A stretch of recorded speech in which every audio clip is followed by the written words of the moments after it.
بەخێر بیت زۆر سپاس دەکەم بژیت. هەڵسەنگاندنت چۆنە بۆ تاوەری تەندروستی سمارت؟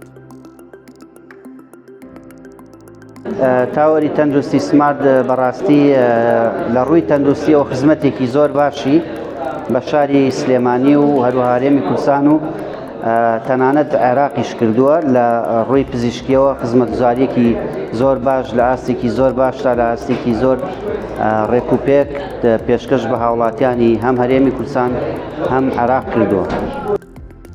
بە گرنگی دەزانیت ئەم پێداچوونەوە ساڵانەیە بۆ هەر دەستگایەک ئەنجام بدرێت؟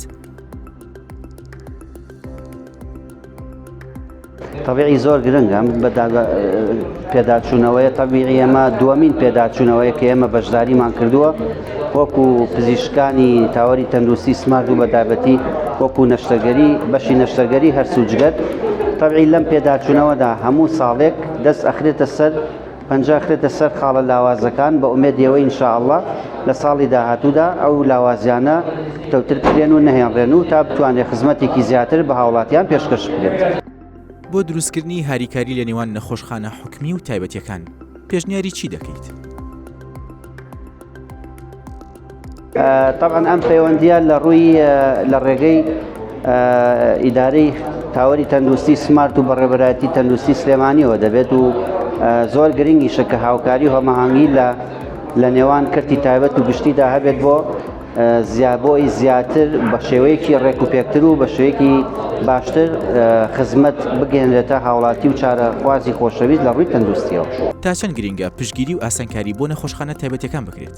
زۆر گرنگە حکوومەتیش هەروەک چۆن پاڵپشتی کەرتی تەندروستی ئەکات پاڵپشتی کەرتی تایبەتیش بکات لە ڕێخستنەوە و چاودێریکردنی کارەکانی کەرتی تەندروستیەوە کەرتی تایبەتی تەندروستیەوە.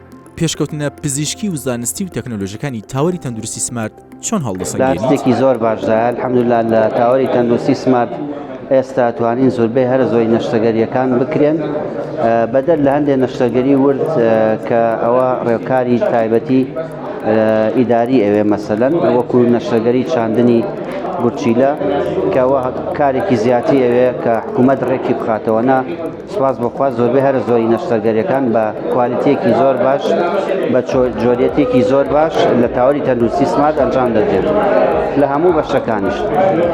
لە ماوەی دەست بەکاربوونت لە تاوەری تەندروستی سمارت پێشکەوتنی ئەکادیمیتان لە خۆتاندا بەدی کردووە؟ بێگومان لە ڕووی ئەکادیمیەوە لە ڕێی خزمەتگوزاریەوە لە هەموو ڕوەکانەوە سواز بۆ خوای گەورە پێشکەوتنی باشمان بەدەستێنا و ئینشاڵڵا بەردەوامیش دەبێت.